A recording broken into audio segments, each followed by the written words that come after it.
Parlons à présent du port autonome de Douala. Essayons de passer au scanner, l'affaire du scanning, une sorte d'imbroglio avec une panoplie de documents en circulation, des déclarations et de contre-déclarations. Si on scannait la forme de cette affaire, Majesté, sur le plan de la forme et peut-être aussi le fond, qu'est-ce qu'on va retenir aujourd'hui? Peut-être 4-5 jours depuis le déclenchement de cette affaire. Et c'est à moi que vous retirez la patate chaude. Elle n'est pas chaude. Ah bon, parce que c'est une patate chaude? Non, pour une raison bien simple, j'ai un droit de réserve sur ce problème. Mais je peux quand même dire deux ou trois choses. Oui, d'autres. Le ministre ne s'est pas réservé, tous les ministres ne sont pas réservés. Oui, je crois que les ministres, avant de se prononcer, ils ont effectivement fait des réunions. Ils ont un certain nombre d'informations, d'éléments que je n'ai pas encore. J'aimerais effectivement consulter, n'est-ce pas, la météo, pour pouvoir avoir toutes les informations nécessaires et pour pouvoir m'appesantir, choisir, m'orienter et dire quelque chose à propos. Pourquoi je ne vous crois pas? C'est que... Je ne crois pas à cette acrobatie que vous êtes en train de nous faire. Ce que je peux dire... Ah d'accord. Oui, ce que je peux dire, c'est que lorsque la SGS s'installait, elle était, je crois, en pionnière dans la surveillance, parce que il faut voir comment est-ce que l'administration de la surveillance a évolué au Cameroun. La surveillance c'était manuel. C'était d'abord manuel, n'est-ce pas, avant, n'est-ce pas, de mettre sur pied, d'avoir des appareils pour scanner, pour le scanning. C'est comme ça que ils ont évolué, ils ont signé un premier contrat avec le ministre de l'économie, Alamine Ousmane Mey, qui a fait, effectivement, parlant, et agissant pour le compte, n'est-ce pas, de la tutelle du port, qui a laissé cette possibilité à la SGS, n'est-ce pas, de fonctionner.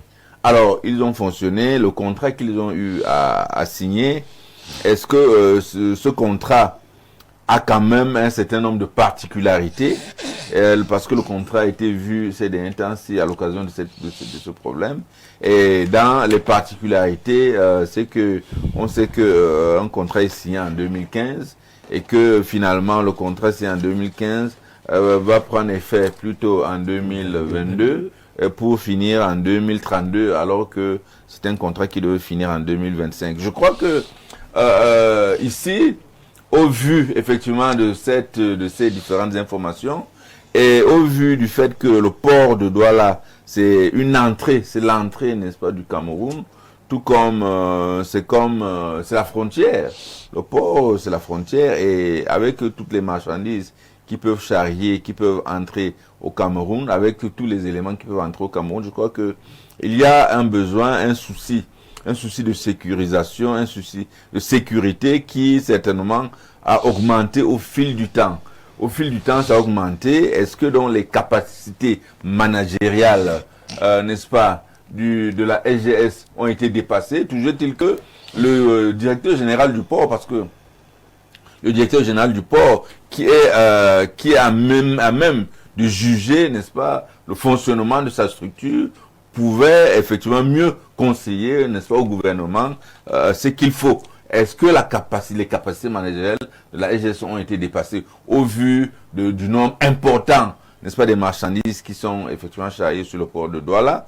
Est-ce que ça nécessitait automatiquement qu'on puisse, n'est-ce pas, avoir un nouveau un aménagement de ce contrat ou, n'est-ce pas, une nouvelle société qui va s'occuper de cette surveillance, étant donné que cette même société fait la surveillance du côté de Kribi? Est-ce que c'est la modernité qui impose, n'est-ce pas, qu'on fasse appel à un nouvel acquéreur pour la surveillance, n'est-ce pas, de notre port? Je crois que c'est des questions légitimes que nous tous nous sommes en droit de nous poser. C'est des questions légitimes et les différents responsables qui ont eu à siéger dessus ont certainement des informations pour, n'est-ce pas, donner, n'est-ce pas, une décision finale. Je crois que nous faisons confiance à ce que la décision qui sera sortie soit une décision qui puisse... Il y a déjà la décision, non? Non, je crois que il y a des décisions qui ont été sorties. Et maintenant, l'exécution de ces décisions amène certainement à une certaine administration nous pensons effectivement que l'idéal, que l'intérêt... La décision du PM n'est pas une décision. L'intérêt du... Je n'ai pas dit ça, j'ai dit que l'ensemble des décisions qui sont sorties va certainement amener à une administration nouvelle. C'est pour cela que, moi je dis de manière technique, de manière technique, c'est que c'est une administration, c'est une administration de surveillance. Ce n'est pas comme vous pensez là. Moi je crois que les gens minimisent ça. Non, c'est pas comme vous pensez là. Il y a un opérateur qui a commencé, il a travaillé jusqu'à un certain niveau. Au vu de l'ensemble des problèmes qui sont posés, est-ce que cet opérateur peut encore continuer, étant donné qu'il y a un autre opérateur qui vient avec beaucoup plus peut-être d'intérêt, pour les finances du Cameroun, ou pour même la surveillance, pour la sécurisation, n'est-ce pas, de notre territoire. C'est ça les vrais problèmes. Il faut répondre à ces questions. On ne peut pas omettre ça parce qu'on a un certain nombre parce qu'on soutient tel ou tel. Donc ce sont les vraies questions. Donc ça doit donc amener, n'est-ce pas, une administration qui puisse préserver, n'est-ce pas, les intérêts du Cameroun. Voici, n'est-ce pas, votre lecture. Oui. Joseph Boutou, sur cette question, la situation du scanner, vous dites qu'il y a déjà une décision qui a été prise. Oui, je voudrais d'abord dire que depuis que cette affaire a commencé, les gens semblent s'appuyer sur des problèmes de sécurité pour justifier que la LGS n'a pas présenté assez de garanties de sécurité et qu'il faille peut-être que... Non, c'est une des raisons. La direction du port... La deuxième raison est financière. Que la direction du port autonome de Douala reviennent donc avec une entreprise qui va garantir beaucoup plus de sécurité. Bon, parce que moi, je voudrais dire que... Là, vous êtes dans les questions de fond. Celles qui n'ont pas été évoquées à la primature. La première problématique... On est à la primature, on n'a lu que le contrat. Voilà. On n'a lu que le contrat. Est-ce qu'il est valable ou pas? On s'est arrêté là. Non, et c'est pour ça que Majesté pense que ce serait ne pas apprécier véritablement la question si on s'arrête aux données contractuelles. Encore que même aux données contractuelles, il y a beaucoup à redire. Exactement. Non, mais vous savez, il y a un imbroglio parce qu'il y a d'un côté une partie qui soutient que la LGS doit libérer les lieux au port. Il y a une autre partie qui dit que la LGS est en contrat avec l'État du Cameroun et qu'on ne saurait débarquer la LGS par une décision qui n'a pas respecté le parallélisme de forme. Parce que vous savez que le directeur général du port a décidé de façon a pris sur lui de demander à la LGS de libérer l'enceinte portuaire. Or, ce n'est pas lui qui a fait recruter la CNPS dans ce lieu. Donc, il n'a pas respecté la procédure. Bon, le gouvernement aurait souhaité qu'il saisisse le gouvernement pour lui dire, moi je veux remplacer la LGS par transatlantique pour telle raison. Et maintenant que le gouvernement étudie la question, maintenant si les raisons pour lesquelles le directeur général du port autonome souhaiterait qu'on remplace la LGS sont probantes. Alors, est-ce que vous considérez que le gouvernement est toujours sous contrat avec l'État du Cameroun? Mais c'est toujours sous contrat avec l'État du Cameroun. Comment cela? Mais le contrat arrive à expiration en 2025. Oui, mais nous sommes en 2026. Dans le contrat, oui, il y a comment je vais dire, il y a une clause. Des clauses. Oui. Des clauses additionnelles. Et parmi les clauses additionnelles, on parle d'effectivité de la mise en œuvre du contrat dès la livraison du 4e scanner. Voilà, justement. D'accord. Sauf que scanner dont été livré. Le même contrat dit que cette livraison doit être faite avant le 31 décembre 2015, dans la même année. Non, il y a aussi dans une clause qui dit que l'État, à travers le port autonome, doit avoir donné de l'espace pour l'installation de ce scanner. On va arriver. Non, on va arriver sur cela. Dans les motifs juridiques évoqués par le port, il n'y a pas de trace que le scanner est arrivé avant décembre 2015 et ils ont sollicité l'espace, ils n'en ont pas eu. Le courrier qui est en circulation date de 2018. Oui, de 2018. A dit que 3 ans après décembre 2015. Exactement. Non, mais je voudrais dire que est-ce que le port autonome a saisir le gouvernement pour leur dire que vos coopérateurs que vous avez recrutés, malgré toutes les diligences que nous avions fait, en leur montrant des endroits où il faut installer le scanner, ils ne l'ont pas fait. Est-ce que toutes ces choses ont été faites? Mais le contrat est arrivé dans l'expiration. Si je vous dis, attendez, Jean-Jacques Zé, Oui. Je prends un exemple, je sors un peu de... Bon, vous venez me voir, vous voulez immatriculer par exemple un terrain.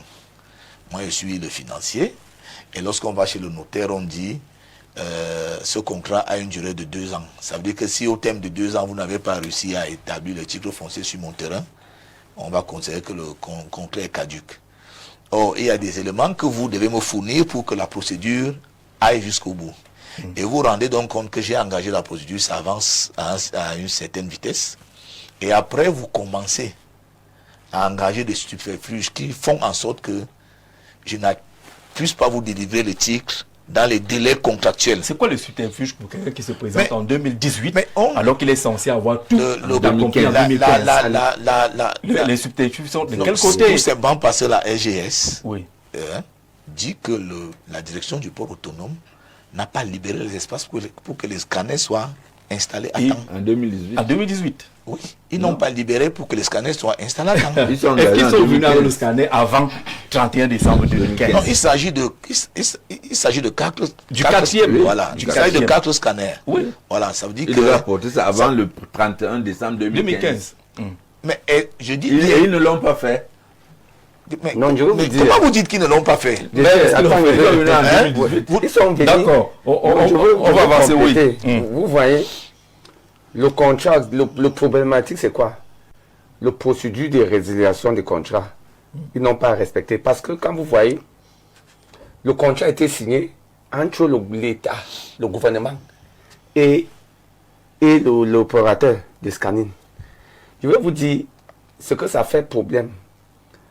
Le contrat, d'abord, c'est un contrat de 10 ans. Ils ont signé ça en 2015. Ça me dit que 10 ans, ça devait expirer en 2025.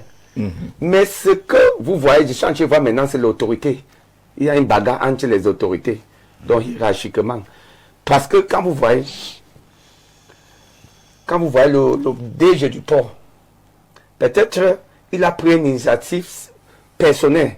Sans rendre, sans il a un conseil d'administration, hein. Il a un conseil d'administration, mais il n'a pas, normalement, il y a son ministre, son ministre des Transports. Il est parti faire le conseil. Là-bas, c'est la tutelle. La hiérarchie du DG, c'est le conseil d'administration. Oui, c'est le conseil d'administration. Mais ça devait, il devait donner à son hiérarchie, il valide. Ils ont fait un truc de gré à gré. Et, désormais, quand vous voyez, vous lisez l'article 3 alinéa 4, on dit ce contrat restera en vigueur pour une période de 10 ans à compter de la date mise en opération effective. On est d'accord là-dessus. Et le dernier scanner, c'était en 2000. Sauf que vous avez oublié la suite, vous avez oublié la suite qui précise le délai. Non, le délai. C'est avant le 31 décembre. Le délai aussi. Si tu t'arrêtes à cet article-là, tu n'as pas de délai. Non, parce qu'il avait donné 10 mois d'opération qui était le 31 décembre 2025. 2015. Excuse-moi, 2015. Voilà. Qu'ils n'ont pas respecté. Et normalement, la date d'expiration a dépassé. Mais pour moi, je suis en train de voir quelque chose qui ne se passe. Parce que, vous voyez, le DG du port, il a raison. Hein. C'est un monsieur qui travaille. Excusez-moi, je dis la vérité, il travaille. Le directeur général du port travaille. C'est un homme qui travaille. Je suis en train de voir, c'est un conflit d'autorité. Attends, c'est un conflit d'autorité. François n'a pas encore réagi sur la question. On fait rapidement le tour. On fait rapidement le tour. Non, je n'avais pas... Non, à peine j'ai commencé. À peine. Oui, bien sûr. Moi, non, vous devez me laisser la parole là-dessus. Moi, je voudrais dire... Non, je ne dois pas. Tout le monde doit prendre la parole. Ce n'est pas vous qui... Quand j'ai commencé à parler, vous m'avez interrompu. Allez-y donc. Après, il a pris Allez-y. Oui. Oui, moi, je voudrais dire... Bon, voilà, j'ai un juriste à côté. On dit que la forme tient le fond. Avant même, moi, je ne voudrais pas d'abord m'aventurer sur le fond. Je veux rester d'abord sur la forme. Oui. Voilà.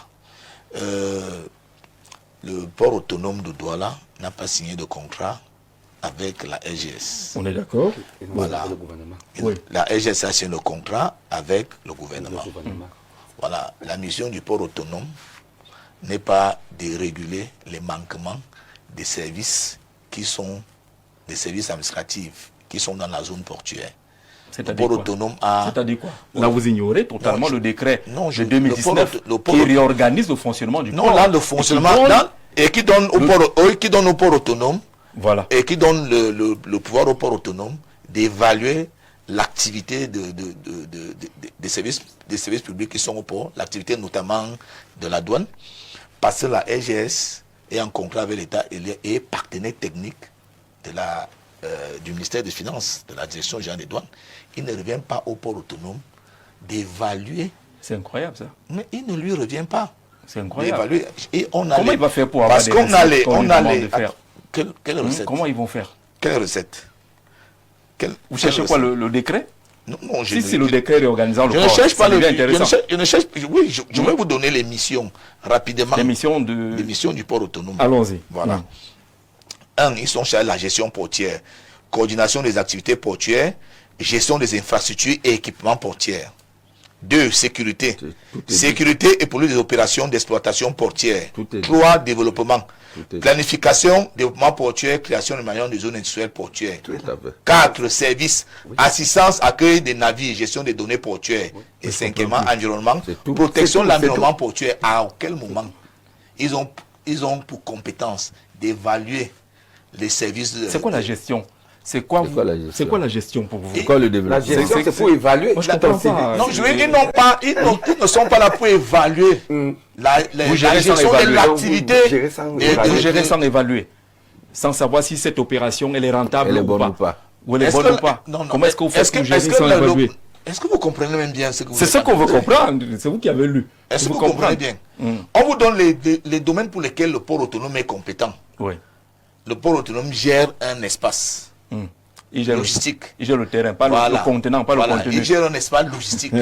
Voilà. Maintenant, quand des gens viennent s'installer, si vous avez cet espace que vous vendez, que vous louez ou bien que vous vendez, et que la gendarmerie vient prendre une partie, la police vient prendre une partie, et est-ce qu'il vous revient de dire que la gendarmerie ne fait pas bien son travail? Parce que c'est vous qui faites la surveillance du port ou pas? Il vous revient. L'une des missions de sécurité, c'est quoi que vous avez lu là? La sécurité, c'est quoi? La sécurisation. La sécurité dans l'enceinte portuaire. Oui. Voilà. Ça suppose quoi? Parce que les gens. Ça suppose quoi? Ça suppose que les services qui sont installés sont garantis. Sont garantis. C'est bien compliqué. Ça veut dire que les services qui sont installés sont garantis de la sécurité. Est-ce qu'on a le décret sous les yeux? Est-ce qu'on a un élément pour avancer? Oui, je crois. Merci Jean-Jacques pour la parole donnée. Je vais prendre cette problématique par un bout. Le premier, c'est sur les questions de management. À la réalité, si vous vous ancrez, si vous prenez la posture d'abord du directeur général du port autonome de Douala, lorsque M. Mboutou lit l'émission, la première mission, c'est la coordination. Et vous voyez tout de suite qu'un problème aussi, le problème qui se pose en ce moment, c'est un problème de coordination de l'action au niveau portuaire. La deuxième chose, c'est que vous ne pouvez pas, monsieur le directeur général du port autonome de Douala, vous indique qu'il a demandé l'avis en mars 2025. Oui. Et en juin 2025 toujours, il y a un conseil d'administration. Tout à fait. Qui l'a donné. Et les missions d'un conseil d'administration du port autonome, c'est quoi? À l'intérieur, vous avez les deux tutelles qui sont représentées, la tutelle technique et la tutelle financière. Il y a le ministère des Transports et le ministère des Finances représentés au conseil y compris les représentants de la présidence et de la primature. Cela suppose donc, avant qu'on nous lui donne quitus pour la nouvelle année, entre autres actions qui va donc mener dans la nouvelle année, c'est la signature ou bien la mise en relation ou bien l'articulation avec un nouvel opérateur qui viendra donc travailler sur les questions de les missions, donc sur les questions de sécurité portuaire, dans le cadre donc de quoi? Du scanning, qui a d'autres éléments, d'autres tentacules. Vous avez la certification, l'inspection, et puis la certification. Donc en cela, le DG du port est totalement dans ce... Il est méthodique. Je vais m'aller plus loin. Quand vous avez signé un contrat en mars 2000, un contrat a été signé sans vous. en mars 2015. 15. Il est nommé en 2016.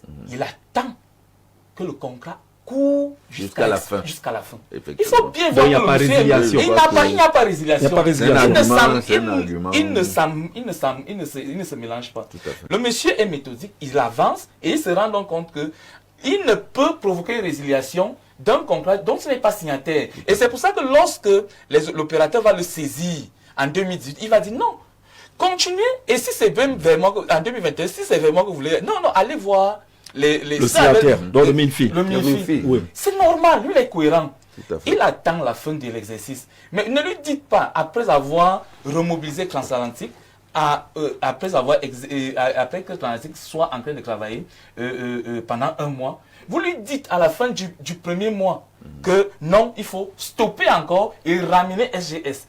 Il faut comprendre une chose. Quand vous voyez la lettre du chef d'état-major, il parle de sabotage. Effectivement. Et c'est des questions de sécurité nationale. Oui. Et c'est des questions de régalienne Tout à fait. à l'État. souveraineté à De la souveraineté. limite. Donc, et en cela, il y a un problème. Et les questions d'économie à une certaine taille, à une certaine dimension, sont du ressort Du président de la du République. président de la République. Il faut qu'on s'accorde là-dessus.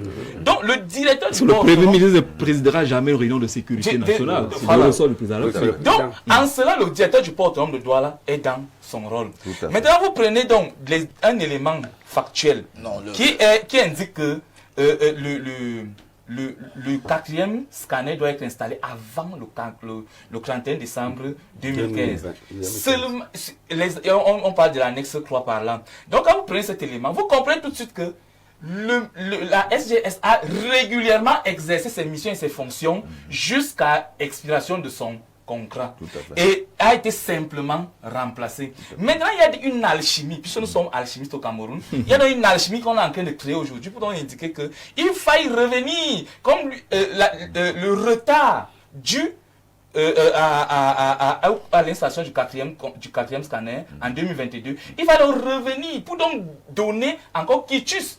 C'est-à-dire qu'on récompense Pour celui qui n'a pas à temps rempli son cahier de charges. les clauses d'un contrat. On récompense celui qui n'a pas rempli son cahier de À ce charges. niveau, Permettez-moi de à ce finir. niveau, Je non, ne sais non, pas à ce pourquoi. niveau, non, vous avez aussi beaucoup. Permettez-moi Mais là, de- il à vous ce a niveau, vous allez réagir. Laissez-le finir. Une personne Non, à la mais fois. non, mais Une personne à la fois. je- Laissez-le terminer. Mais Jean-Jacques, Vous voyez qu'il n'a pas réagi quand vous parliez. Non, mais Allons-y. oui, parce que vous m'avez même pas, C'est le temps de parole Non, que lorsqu'il vous parle, êtes censé avoir, lorsqu'il là. parle, vous lui laissez toute la Qu'il plénitude termine. de sa C'est- parole c'est- et vous appréciez, mais Monsieur quand le- nous on parle, vous nous bloquez avec des questions. C'est comme si vous avez déjà un Je vous parti relance. pris. C'est comme si vous avez déjà un parti pris sur la question. Hein. pas du tout. Parce que vous laissez, Je vous vais le vous laissez. lancer. Non, Monsieur, Vous nous monsieur, avez pas- c'est vous même avez pas pas 3 minutes. Quand- Si nous Vous en n'avez pas parlons, 3 minutes. si nous en parlons aujourd'hui, c'est parce qu'il y a des non, clivages. c'est parce que vous dites des Mais sauf que ce que nous vous dites. voulons ramener d'abord les Non, faits. la conclusion. Nous rapportons d'abord les faits. Et maintenant, La sur cette conclusion. base, donc, on Oui. peut dire. Oui. Permettez-moi Non, de la confusion, non rapidement. hein. Non, non, non. Allez-y. La confusion sur ce que vous dites, hein, c'est que la SGS n'est pas dans l'ancêtre portuaire pour le compte du port autonome de Douala. La SGS est là pour remplir un service public, partenaire technique du ministère des Finances. Donc, la SGS ne rend pas compte au port autonome de Douala. Et le port autonome ne peut pas venir remplacer un service qui dépend du ministère des Finances, ne peut pas venir remplacer un service. Est-ce que la SGS travaillait pour le scanning, c'est une activité portuaire ou pas? le scanning, C'est clair. non, ce n'est pas une. Non. Ça se fait dans quel Non, le non. corps qui fonctionne Le par le scanning, le scanning, l'État Oui. du Cameroun a mis le scanning Quel État? pour l'État du Cameroun. La SGS ou l'État du Cameroun? L'État du Cameroun, mais la SGS représente l'État du Cameroun. Le scanning des conteneurs que la SGS fait, c'est pour des besoins commerciaux. C'est-à-dire que vous Et faites venir la Et marchandise. sécuritaire. La SGS scanne pour que la douane connaisse le contenu de ce qu'il y a dans ces scanners. Un, ça va permettre de faire l'évaluation. Deux, lorsque le scanning n'est pas assez précis, la douane fait ce qu'on appelle l'inspection. C'est-à-dire, on descend maintenant le conteneur, on l'ouvre et on l'inspecte. Oui. Ça n'a rien à voir avec le travail. Tu peux donc terminer. Ça n'a rien à voir Oh. avec le travail du PAD. Ne faites pas comme si ce scanning des marchandises était pour se rassurer, que le pas se rassure de la sécurité des choses qui sont dans le conteneur et qui peuvent créer de l'insécurité sur la façon globale. Donc c'est d'abord ça qu'il faut restituer. D'accord. Monsieur Mboutou, moi je crois que vous avez vous-même assez de jugeance pour comprendre ce que vous-même êtes en train d'indiquer. Moi j'ai un souci sérieux parce que lorsque vous prenez le décret portant réorganisation du port autonome de Douala, vous regardez les missions, vous ne pouvez même pas spéculer là-dessus. Vous ne pouvez même pas tergiverser. Et maintenant, ce qui moi m'intéresse même, c'est moi je suis Camerounais. Moi ce que je veux savoir, c'est que dans tout ce qu'on est en train de nous présenter, quelle est notre part dedans? On nous indique qu'il y a eu 348 000 conteneurs l'an dernier et le Cameroun gagne 10 000 francs par conteneur. C'est les informations là que nous on veut vérifier. Ouais. Est-ce que c'est exact? Et si c'est donc exact, où vont les 75 000 francs par conteneur? C'est très grave. C'est très grave, c'est ça qui nous intéresse. Et ça c'est pourquoi? Parce que nous sommes là dans l'analyse des politiques publiques. Et maintenant, les politiques publiques ne sont pas uniquement au niveau supra, elles doivent avoir un impact au niveau local. Est-ce que le port sec que vous allez créer à tel endroit, est-ce que les populations de Gari-Gombo ou ce que le ministre lance, est-ce qu'ils comprennent ce qui se passe au port de Douala? D'accord. Est-ce qu'elles comprennent ce qui se passe au port de Douala? Est-ce qu'elles voient tout de suite que c'est la contribution aux ressources financières nationale avant la répartition? D'accord. Donc, on était sur la question de la prime, les 7 ans de plus. Est-ce que ce n'est pas une prime au retard qu'on accorde finalement à SGS? Majesté. Non, je crois que la question, je ne sais pas dans quelles conditions le contrat a été établi, mais c'est certainement ce qu'on appelle le contrat léonin. C'est-à-dire qu'avec des clauses qui favorisent une partie. Est-ce qu'ils avaient le droit de faire ce contrat ici, étant donné que la partie lésée, c'est la partie camerounaise? Ça, on est en droit de se poser un certain nombre de questions. Qui sont en charge? La SGS, il y a des questions qu'il ne faut peut-être pas se poser. Je crois quand même que le fait d'avoir un contrat léonin fait que il y a une partie qui est lésée, c'est la partie camerounaise, et c'est ça qui n'est pas bien. Il n'est pas bien, ce n'est même pas bien dans l'opinion publique de comprendre qu'un contrat qui est prévu pour 10 ans, qui devait commencer en 2015 et finir en 2025, va finir en 2032. Va finir en 2032, et vous voulez que les Camerounais avalent ça comme ça sans se poser des questions. Sinon, je crois qu'il faut quand même être honnête. Et puis, la dernière question qu'on pose sur l'espérance, qu'est-ce que le Cameroun gagne dans ce que les deux opérateurs proposent? Parce qu'en réalité, c'est aussi ça. Ça, c'est une question extrêmement importante. Qu'est-ce que le Cameroun gagne dans ce que les deux opérateurs proposent?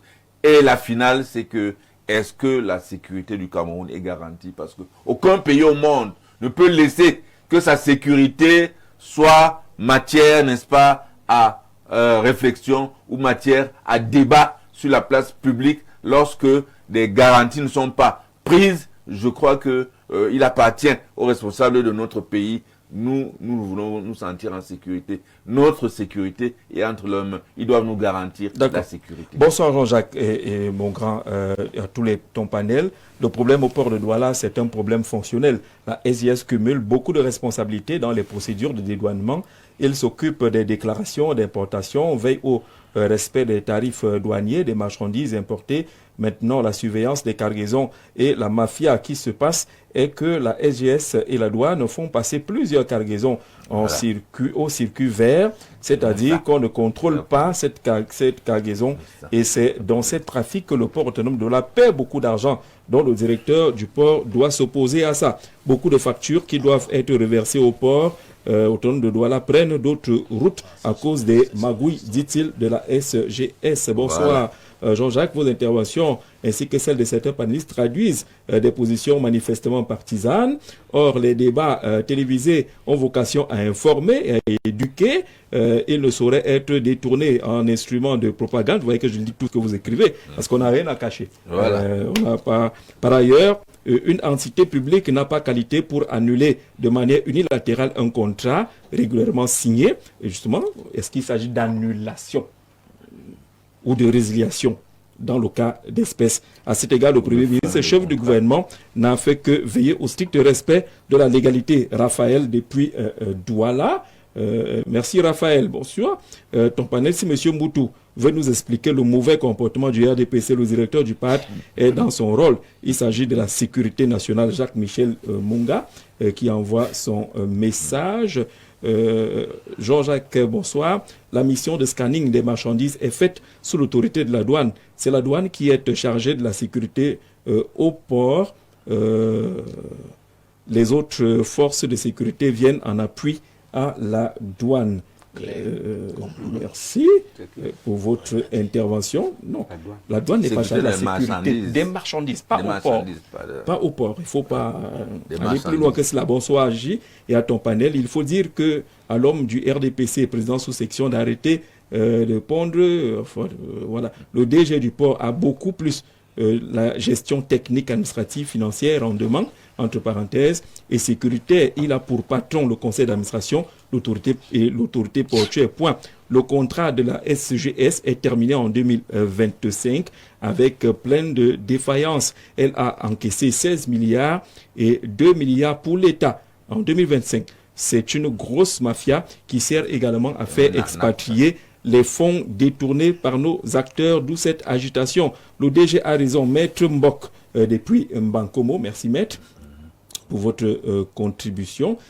Emmanuel Debertois dit quoi? Le grand panel pour les gens sérieux qui veulent la paix. Je pense qu'avant d'engager un autre opérateur, le DG du PAD devrait mettre le gouvernement au courant. Minfi, Emmanuel depuis Bertois, est-ce que le Minfi n'était pas à la réunion de la présidence par exemple?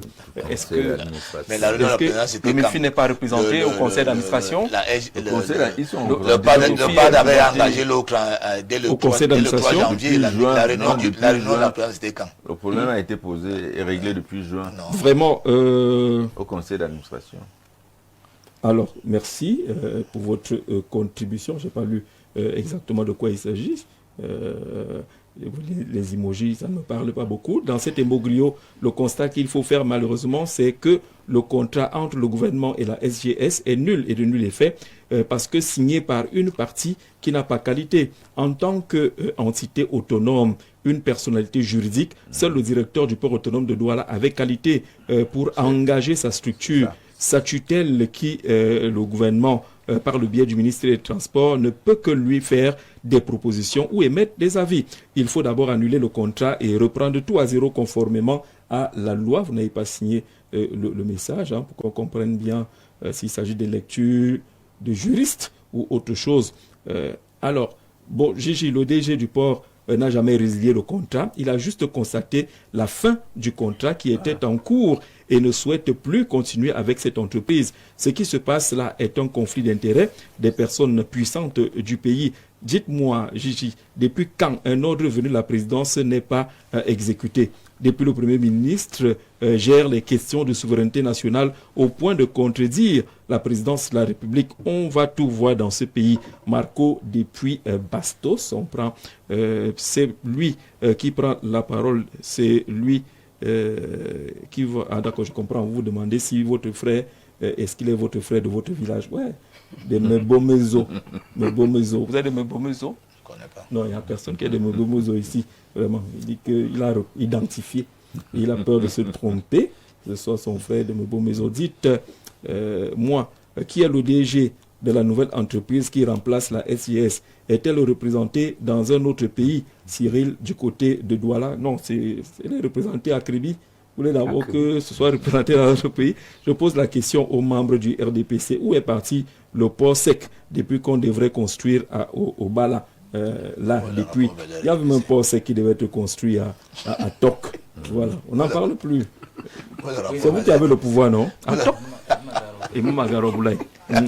Bonsoir le plateau. SGS n'a pas de caisse. Par contre, Atlantique a une caisse. Ça veut dire un poche, je ne sais pas trop, de départ, de tournement en cours. Moussa Oumar Douala, il dit qu'il est déclarant de ce côté-là. L'État a 10 000 francs par conteneur reparti jusqu'au cabinet du ministre. C'est grave. Ateba Donkwa Banki nous envoie justement la gestion des royalties de ce côté-là. Alors, si le contrat n'arrive pas à expiration au 31 en 2025. Si au lendemain de cela, l'opérateur SGS continue d'opérer et il y a un incident au port, comment on gère cela? Oui, Jean-Jacques Zay, merci de me donner encore la parole. Nous sommes là pour informer les Camerounais et il faut que les Camerounais aient la bonne information parce qu'ils entendent seulement qu'il y a conflit sur le scanning. Il faut qu'on indique d'abord pourquoi le scanning, quel est l'enjeu du scanning. Là, me permet de leur dire que... Je crois qu'on a déjà suffisamment parlé du scanning tout au long de la semaine. On est dans une question précise. Il faut qu'on avance. C'est mon temps de parole. Non, le temps de parole ne veut pas dire que vous choisissez votre orientation. Vous me donnez combien de temps pour mon temps de parole? Répondez à la question. Si ce n'est pas la question, ce n'est pas le temps de parole que je vous donne. La question est de savoir s'il y a un incident. Vous dites que le contrat n'est pas arrivé à expiration. D'accord? S'il y a un incident et que le directeur du port vienne brandir ce qui est écrit dans le débat, vous voulez d'abord m'obliger et aller obligatoirement dans le sens des questions. Dans votre sens. Dans le sens des questions. Vous voulez d'abord m'obliger.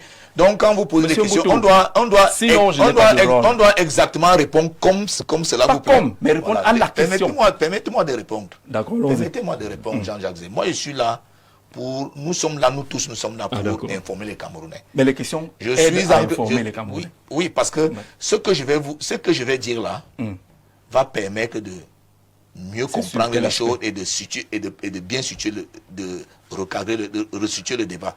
Je suis en train de dire que le véritable enjeu du scanning ici est la mise en place ou le maintien aux entrées principales de nos clubs. Non, je ne suis pas sur IA. Je ne suis pas sur IA. Soyons un peu sérieux. On est très sérieux, allons-y. Soyons un peu sérieux. C'est quoi? C'est quel texte? Soyons un peu sérieux. C'est quel texte? C'est pas IA. Vous avez vu IA ici? Je ne suis pas sur IA. C'est un message, d'accord. Voilà. Non, je pensais que c'était un texte. Parce que si vous voulez informer, il faut citer le texte. Je suis en train de vous dire que le véritable enjeu du scanning, parce qu'il faut que les Camerounais comprennent pourquoi même d'abord le scanning. Voilà. Parce que si on ne comprend pas ça, ça va aller dans tous les sens. Nous avançons alors. Vous avez la parole. Et la mise en place ou le maintien aux entrées principales de notre pays d'un filtre des flux commerciaux opposés au trafic illicite international. Première chose. La norme mondiale dans la matière consiste à confier cette mission régalienne de protection des États à la douane statuellement chargée de contrôler les flux commerciaux internationaux. Lorsque vous voyagez, dès que vous arrivez à l'aéroport dans un port, les premières personnes que vous rencontrez, ce sont les douaniers. C'est comme ça dans tout le monde entier. Le Cameroun n'en fait pas une exception. Voilà. La scanographie des conteneurs maritimes n'est pas une activité commerciale ordinaire que les ports autonomes peuvent gérer en régie ou en concession. C'est une activité de renseignement interne à la douane qui, via le gouvernement de la République, a donné mandat à la AES de l'appuyer dans la partie technique de la gestion des scanners installés au port de Douala. Oui.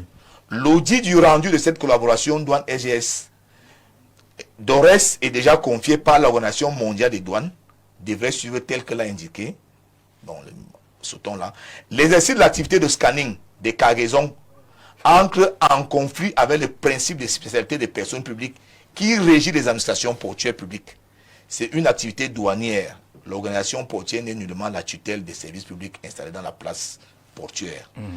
C'est pour dire que le scanning des marchandises voudrait que la douane se rassure que les produits illicites ne rentrent pas dans le territoire camerounais. Parce que les gens ont tendance à croire, quand on parle de sécurité, c'est que les gens se disent que la SGS peut laisser peut-être passer les armes et ça met le pays en insécurité. Il y a un ensemble de produits illicites qui ne sont pas de la compétence du PAD. Le PAD ne connaît pas quels sont les produits qui doivent entrer, quels sont les produits qui ne doivent pas entrer. Il n'y a que la douane. Et c'est comme ça dans tous les pays du monde entier. Il y a par exemple, si on dit, par exemple, vous savez que vous entrez avec un sac de contrefaçon dans un aéroport, la douane va saisir ce sac-là et va le détruire. Tous les produits illicites, tout le produit de contrefaçon, toute la contrebande.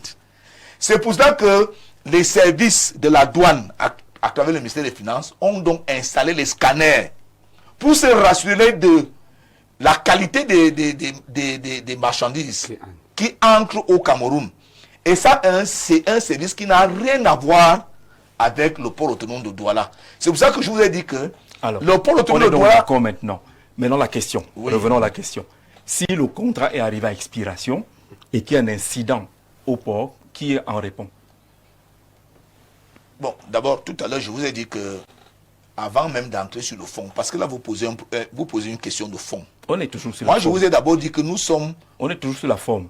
Non, non, Le non, contrat dit ça s'arrête en 2025, là, c'est une question de fond. c'est la forme. La question de forme, la question de forme, c'est que même si le contrat arrive en expiration, est-ce qu'il revient au port autonome de Douala de recruter un nouvel opérateur? C'est ça la question. C'est d'abord ça la question. Bon, alors dans l'hypothèse que le contrat est arrivé à expiration, est-ce que quand le contrat de la RGS arrive à expiration, il revient donc au port autonome de Douala de dire, comme le contrat de la RGS est arrivé à expiration, moi je veux remplacer la RGS par X, alors que la RGS ne travaille pas pour le compte du PAD. La RGS contrôle pour le compte de l'État du Cameroun à travers la direction générale des douanes. D'où sort-il que le PAD décide donc de venir remplacer un partenaire qui n'est pas son partenaire, qui ne travaille pas pour le port autonome, mais qui travaille pour l'État du Cameroun, et vient décider que ce partenaire qui travaille l'État du Cameroun, moi je vais désormais imposer à la douane tel partenaire. Parce que le travail de scanning, Voilà. parce que le travail de On scanning, peut passer au... le travail de scanning, On n'a plus que 2 minutes. le travail de scanning, S'il te plaît. Vous avez à parler du scanning. le travail de On a scanning compris. que Anati doit S'il te mener, plaît, s'il te plaît. c'est pour le compte de la douane. Permettons aux autres d'avancer rapidement, oui. Oui, tout à l'heure, dès l'entendre, je vous ai dit que les capacités managériales, n'est-ce pas, de la EGS sont largement dépassées au vu du flux très important des transactions, n'est-ce pas, qu'il y a sur le port de Douala. Oui. Et le responsable du port de Douala, on l'a dit, hein, il a la capacité, il a la coordination de tout ce qui se passe, n'est-ce pas, dans son espace, parce que tout ce qui se passe dans son espace, c'est lui qui est, n'est-ce pas, le seul responsable. C'est le responsable. Et il faut bien préciser Voilà, que il faut bien le préciser. DG du PAD n'a pas chassé la douane. Voilà, La douane n'a peut pas- exercer, On même ne peut pas chasser manuellement, la douane, même exact- techniquement. Exactement. Voilà. Mais il y a un chef, et c'est le directeur général qui est le chef du port du Douala. Tout ce qui se passe dans là où il est, il doit effectivement réguler, il doit coordonner ce qui se passe. La deuxième chose, c'est que il y a des problèmes de sécurité, je l'ai déjà évoqué. Et la quatrième chose, comment pouvons-nous imaginer un seul instant, nous les Camerounais, qu'un opérateur vient dans notre pays, s'installe sur 18 milliards, prend 16 milliards et donne 2 milliards à l'État du Cameroun et on supporte des choses comme ça. Je préfère ne pas parler. Ça, c'est le Congo. François. Ça, c'est le Congo. Je préfère ne pas parler. François. Oui, Je Ça, préfère c'est ne le pas parler. Congo du quartier. Ça. Je voudrais indiquer que c'est pas parce que nous disons beaucoup de choses pendant longtemps qu'on va édifier. Ce que je voudrais indiquer, c'est que le directeur du port autonome de Douala trouve un revenu, trouve des chiffres de 450 millions. À ce jour, on vous dit qu'il est en train de faire un chiffre de 16 milliards. Mais vous êtes au sujet. Vous voyez tout de suite qu'il y a quand même une progression dans l'atteinte des résultats. Quand on manage une entreprise qui est censée faire du profit et du chiffre, ce qui est intéressant dans l'objectivité et dans les indicateurs qu'on vous confie, ou bien dans l'émission qu'on vous assigne, c'est les chiffres. Tout à fait. Et quand on a pris les chiffres, moi je voudrais sortir de ce cadre pour indiquer qu'il y a un élément que M. Mboutou évoquait tout à l'heure, c'était l'espace portuaire qui pose problème. Non, c'est exactement comme les lampadaires Jean-Jacques. C'est-à-dire que vous donnez les lampadaires, vous ne savez pas où vous allez les placer. Et quand vous allez arriver à Mengang, à Kouroulia, vous commencez à dire, monsieur le maire, on peut placer un lampadaire au lycée technique là. Voilà. Est-ce qu'on peut aussi envoyer un lampadaire au marché? Ça, Ça, c'est à proprement parler le type de D'accord. management où on n'a pas, on ne consulte pas, on n'est pas organisé, on n'est pas structuré. Je vous assure que si vous prenez un autre cas, le conflit qui est là, c'est un conflit. Il y a beaucoup de clivages parce que c'est un conflit. S'il vous plaît, Joseph, tu as parlé au moins Il 10 ne nous dit minutes. pas pourquoi. Joseph. Il ne nous dit pas pourquoi. Laisse le finir. Il ne nous dit pas pourquoi la RGS. Il ne nous dit pas pourquoi le port doit chasser la RGS. Il ne nous dit pas ça. Le port n'a pas chassé RGS. Ouais. C'est ça au moins, il faut le Le savoir. directeur n'a pas. Et il faut cesser de penser que quand on parle du port, on parle de M. Sirius Ngor. Non, il y a même une entité, il y a toute une unité dans un service juridique là-bas. N'allez pas penser que c'est parce que nous on voit ça sur les Alors, télévisions. on a terminé. Les gars n'ont Beaucoup de pas cargaisons fait ça. entrent en contrebande au Cameroun parce que ça ne fait pas l'objet de déclaration d'importation et passe en circuit vert et bénéficie toujours du régime douanier de Soupalan. c'est-à-dire qu'on fait la procédure de dédouanement avant l'arrivée de la cargaison et passe directement à un enlèvement direct. Donc il y a beaucoup de mafia derrière Cédric, merci. Il dit qu'il est transitaire, il intervient dans tous ces ports. Gigi, le scanning des conteneurs était vraiment, s'il était vraiment efficace au port, pourquoi est-ce que les douaniers sont derrière les conteneurs lors de leur déchargement, sachant que ce dernier a été déjà scanné au port? Parce qu'on le voit dans nos villes ici. Quand on chasse un conteneur derrière, le port autonome de Douala a juste un problème de management. Le DG du port doit réguler. Alors, il est dans son rôle. Maître Meka Fidéliste Armand, merci d'ajouter cela. Monsieur Jean-Jacques Zé, voilà, merci également d'envoyer votre message. Quand vous insultez les gens, on ne lit pas. Alors, Maman Élise, on doit respecter l'ordre établi, c'est-à-dire le Premier ministre, et nous voulons la paix et l'ordre dans ce pays. Bon, le Premier ministre a dit au port que, d'accord, SGS reste, mais essayez de voir si on peut avoir un autre opérateur qui peut s'occuper des secteurs qui ne sont pas pris en compte par SGS. Donc il y a une porte quand même qui est restée ouverte. Il a coupé la poire un peu en deux. C'est ça qui dit le communiqué venant de la primature. SGS reste, mais monsieur le directeur général, essayez de voir et faire les propositions si c'est possible d'avoir un autre opérateur pour s'occuper des autres domaines. Donc c'est ce qu'on va retenir ce soir. Merci d'être venu, monsieur. Merci à vous d'avoir regardé à la maison. Très bonne soirée à tous.